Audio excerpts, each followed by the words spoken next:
Good evening, Tansayanin. Welcome to APTN National News Weekend. I'm Daryl Stranger. This week saw the International Day of Action to search the landfills, and rallies were being held across the country. The day honors MMIWG2S people whose remains are believed to be in 2 Manitoba landfills, as well as those from across the country.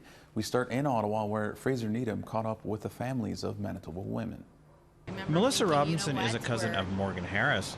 She says the families had been expecting the minister to announce the federal government will fund a search of the Prairie Green landfill, but that was not the answer they got. We last sat with him 5 weeks ago, and he expressed that the work needs to be done. We're gonna start doing it, but in 5 weeks nothing has panned out yet. So here we are, yet again, sitting down, reliving our trauma, just to be told that they have more questions. Jordan Myron is the sister of Mercedes Myron. She says continuously having to ask the government for help is re-traumatizing. I shouldn't have to stand up here today in front of you all fighting to get my sister's remains out of a garbage dump. It's disgusting that it's now been 10 months of this fight. 10 months of having to stand in front of people in the media fighting and grieving at the exact same time. My sister was human. My sister deserves a proper burial. Assembly of Manitoba Chief's Grand Chief Kathy Merrick says First Nations people want action on a search, not more government red tape. With the new minister here, we came here to be optimistic that things will change. But there's so much bureaucracy in our systems when it comes to our people. Robinson says although the families are frustrated on the lack of government movement on a search, their will is now stronger than ever to see that one gets done. It's frustrating, but you know what? It's just keeping that fire lit in me. You know, it's tiring, it's exhausting, it's emotional. It's been such a roller coaster, but we believe it's going to get done. You know, we understand it takes time, but you know what? We're not going anywhere, and if anything, we're just getting stronger from this. APTN News reached out to Crown Indigenous Relations Minister Gary Anasandagri for comment, but did not hear back by airtime. Fraser Needham, APTN National News, Ottawa. Cambria Harris, daughter of Morgan Harris, was also on Parliament Hill this week. She's been calling for a search of the Prairie Green landfill, where it is believed her mother's remains are after being disposed of last year. I'm sad that it had to reach this point, but I find strength in numbers too, and I find it beautiful that the community gathers for these kinds of things to continue to show that we're still here, we're always here, and for Search the Landfill to blow up into something so massive just shows that we really do value our Indigenous women, we value our lives, and our lives are at stake, and so this is about sending a very clear message that, you know, we're not trash, we're not garbage, we're not disposable, and we never will be, and it's time for us to finally stand up and fight that system and those changes and the cracks within the system that continue to fail us repeatedly. So the meeting with the minister was originally supposed to be Thursday, and then they found out that we were heading off to Ottawa, so then they rescheduled it for today. So it was at 8:45 a.m. And we went into that meeting with a lot of hope because we were under the impression that we were going to discuss terms of next steps to search the landfill and how we could get it started, if there's anything that we could do, because it might not be searching right now, but we could absolutely prepare. And so that's the impression that we went in there with today, and then he told us that he still had more questions about the feasibility study. It's about, I would say it would be inspiring others to realize that they themselves have a voice, and that they don't always need to take no for an answer. And it might feel like the world's crushing against you, it might feel like the world's against you because what you think is right is what they think is wrong, but don't ever let anyone tell you otherwise. Because in my heart, I know that my mother needs to be found and that she needs to be retrieved from those landfills. And all these families know that they deserve some type of closure. And it's not just my family, it's thousands of families across Canada that are affected by this on a daily basis. And when these decisions are made to not search the landfill, it sets a precedent that we are not being valued by any level of government, and that it is okay to continuously dispose of us in the future, and that nobody's going to look for us. And I think that's a very, very sad statement to make, but that's what's happening here. And in Winnipeg, hundreds of people showed up at the Manitoba legislature this week. People gathered in front of the Manitoba Ledge over the noon hour. They brought their demands to Manitoba's premier, who has turned down requests to search, citing risks and the likelihood of finding remains. APTN's Leanne Sanders was there and brings us this report. Family members of missing and murdered women, girls, and Two-Spirit people were joined by support groups, unions, and First Nation leadership. Gina Smoke works in Indigenous Relations for Unifor, one of a handful of unions standing up to demand a search of the landfill. I just think that the movement is growing bigger, and I really think it's really sad that we have to have an international day of action for something like this, because I don't believe if it was another person that this would be we wouldn't have to be going through this. We shouldn't need to be fighting for how long now to search for our family members. The recently elected chief of Saugeen spoke of the impact in his nation. I really found it important to be here today because our community in Saugeen is suffering some of the highest rates of missing and murdered women across Canada. And it's important for us to be here in solidarity with the other communities and the other people that are seeking justice for our women. Calling herself an impacted family member, the chair of the National Family and Survivors Circle told the crowd, "We can't forget the women who have been taken." It's really important as a community that we rise together and we carry the families during this difficult journey that they're on. Each and every one of us has a sacred responsibility, to call out our governments, to demand action. Let's say their names. Each and every one of them are sacred. Leanne Sanders, APTN National News, Winnipeg. It was quite the week as Canada's 338 members of Parliament filed back into the House of Commons after their summer break. On Wednesday, several Ontario First Nations voiced their displeasure on Parliament Hill with the Liberals' Métis self-government legislation. While a few hundred yards away, those for and against LGBTQ identity rights in the classroom clashed on Wellington Street. Every Child Matters flags were seen amongst the protesters, and a Nazi flag was placed on the National Aboriginal Veterans Monument. A cleanup of the monument site was scheduled. According to the Ottawa Police Service on X, formerly known as Twitter, 5 arrests were made in relation to the protests on Wednesday, including 3 at the Aboriginal Veterans Monument for public incitement of hatred. All right, it is time we take a short break and plenty more news to come when we return.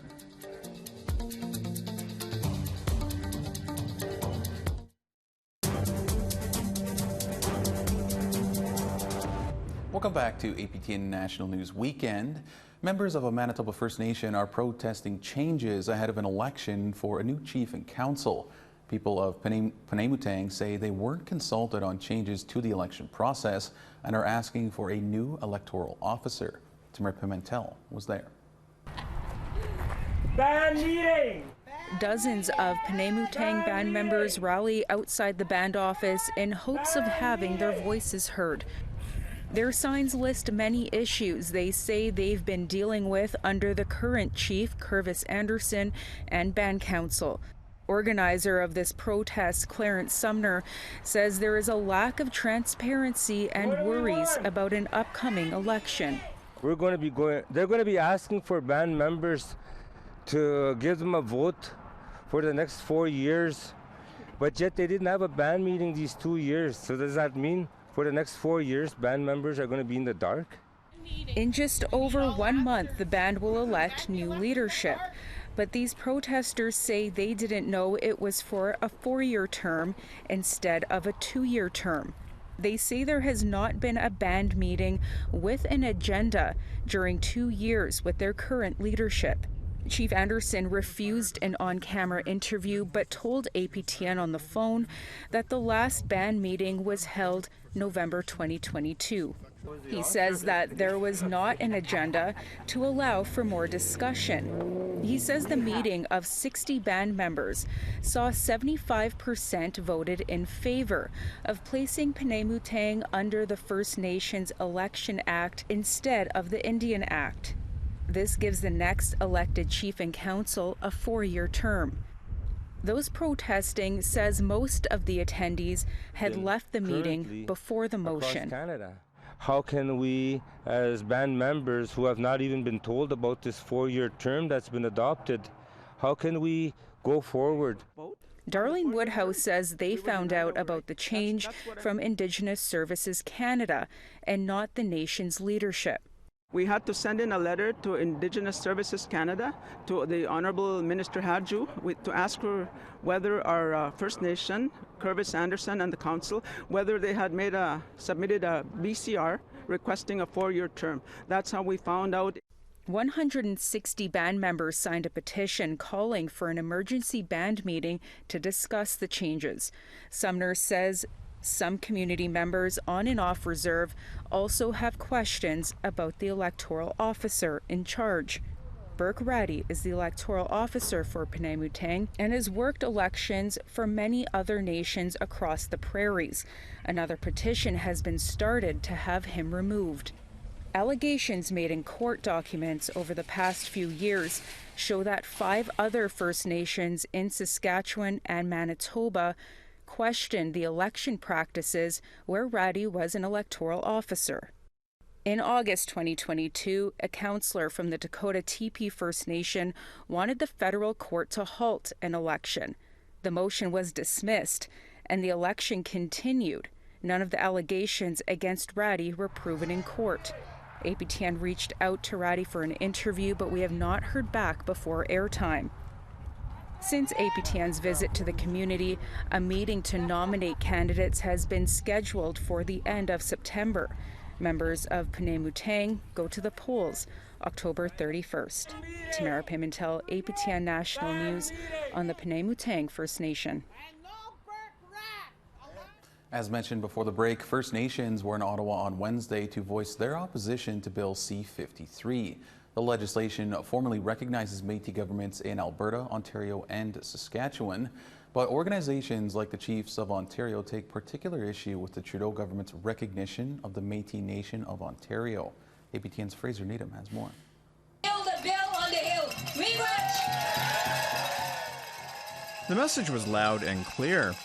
First Nations gathered on Parliament Hill on Wednesday to say Bill C53 has to go because it recognizes the Métis Nation of Ontario, who the Chiefs of Ontario say represents illegitimate Métis communities with no historical basis and do not meet the legal threshold to be recognized as having rights. It recognizes a Métis presence in our territories that historically have never been there, and really, when you dig deep, the due diligence for determining who is a Métis person has not been done. Temagami First Nation Chief Shelley Moore-Frappier agrees the Liberals did not do their homework before drafting the legislation. Absolutely, the government has made a major error. There has been no consultation with First Nations. As a Temiagam Anishinaabe, in a document on our homeland, we know that we are the only sole bearing Indigenous right holders in our homeland. NDP MP Blake Desjardins, who himself is Métis, also says the process that led to Bill C53 is flawed. Before we get to the legislation, there's actually the process discussion, how the government has absorbed or listened to claims of Indigenous groups. That process is flawed, and it's really a brutal one. It's one that says we'll recognize this group over this group, and we'll pick winners and losers. Métis Nation of Ontario President Margaret Froh says the legislation only affirms rights Métis people already have and really doesn't change much. Bill C53 is really clear.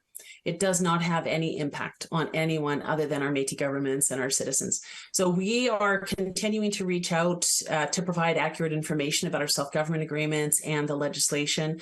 But not so, says McLeod. So to say that it's only dealing with governance is also misleading. If you go to their website, they talk about land, they talk about resources. They're already lobbying industry for impact benefits agreements in our territories. Moore-Frappier says if the Liberals push ahead with the legislation, it will be problematic. I think that they're going to be setting reconciliation back 100 years. We're looking at they need to consult First Nations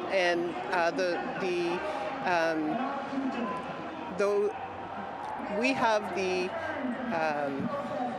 established rights. Really what we're looking at is established rights being subordinate to these assertions. Bill C53 goes to committee this fall. Fraser Needham, APTN National News, Ottawa. This week marked the 20th anniversary of the landmark Supreme Court Powley decision. The Supreme Court's 2003 unanimous decision marked the end of a 10-year legal battle after Steve Powley was charged with illegally hunting moose near Sault Ste. Marie, Ontario. The Supreme Court concluded members of the Métis community in and around Sault Ste. Marie have an Aboriginal right to hunt for food under Section 35. Métis Nation of Ontario President Margaret Froh had this to say about the significance of the Powley decision. Government continued to just ignore the Métis and to deny our existence, to deny our rights. And so it took, and in Métis governments here in Ontario and across the West, we were supporting our harvesters in the courts, exercising their rights as a means of finding a test case. And that test case was the Powleys. After 27 years of leadership under Audrey Puttra, there's a new president in Alberta Métis politics. Andrea Sandmeyer is the new president-elect of the Métis Nation of Alberta. The unofficial results, which were not released until early Wednesday morning, show that Sandmeyer received 5,693 votes to Joseph Pimlott's 2,131. She becomes the first new president for the Métis Nation of Alberta in almost 3 decades. Outgoing President Audrey Puttra has led the MNA since 1996. 2 Ontario sisters and their mother are being charged by the Nunavut RCMP for fraudulently claiming to be Nunavut Inuit and using that status to defraud organizations. Amira and Nadia Gill and their mother Karima Manji are expected to appear in court in Iqaluit, Nunavut on October the 30th. The 2 sisters made headlines earlier this year after Nunavut Tungavik Incorporated, the territory's land claims organization, removed their Inuit status following an internal investigation. All 3 are now charged with 2 counts of fraud, over $5,000. All right, one final break is upon us, but we still have 2 more stories to go, so don't go anywhere.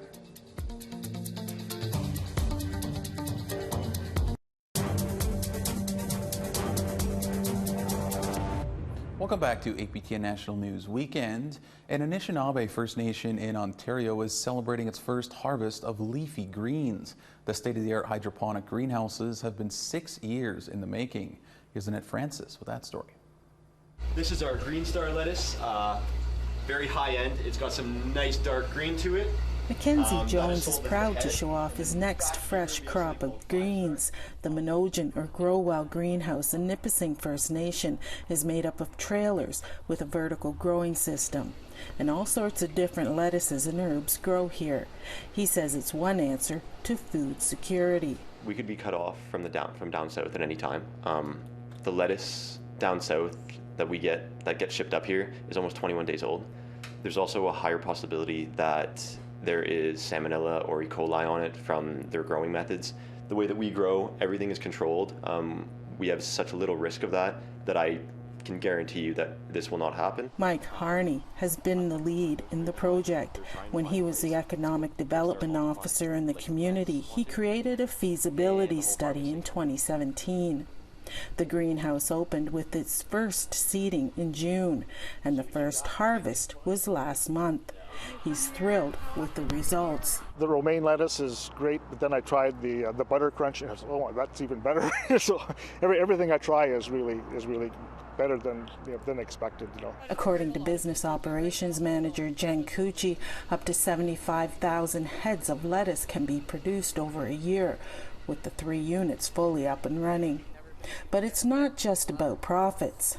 It's not a business entity that we're looking to be extremely profitable. We certainly want to be sustainable and be able to cover our expenses, but the main benefit is going to be in the health and wellness initiatives and educational and training as well. Community member Fran Cucci is a big supporter of the project. She says not only does the produce taste great, there's many opportunities. I see potential here in terms of careers for our youth coming up as they become a little bit more aware of what's going on here. You know, it gives opportunity for perhaps careers in horticulture, also business management, and I think just a little bit of a different, like some economic diversity in the community. According to Harney, other First Nations are taking an interest in the project as well. Annette Francis, APTN National News, Nipissing First Nation. Some Blackfoot members have hiked up nearly all of the mountain peaks at Waterton Lakes National Park in Alberta, and they're leaving a smudge box at each site. APTN's Chris Stewart spoke to the 3 hikers. This doesn't come every day, gotta take it now, can't throw it away. Nikki Jean, her husband Patrick Tanner, and Jamie Eaglebear are closing in on their goal of hiking all 32 mountain peaks at Waterton Lakes National Park. The group started hiking during COVID, and after seeing some disrespectful items that were put in a summit box by other hikers, they decided to do a smudge ceremony and leave a smudge box at each summit in the park. They spoke to an elder who was enthusiastic about the idea. He showed us how to do the smudge, and I really think it's a positive impact for our for the whole blood tribe. The climbs began in the spring, and they are not easy. One day they hiked and climbed for 30 kilometers and reached 4 summits. We believe that it promotes truth and reconciliation of the wrongs that were done to the Indigenous people in the past. Waterton Lakes is traditional Blackfoot territory, and we thought that just bringing these smudge boxes up there can reiterate that message.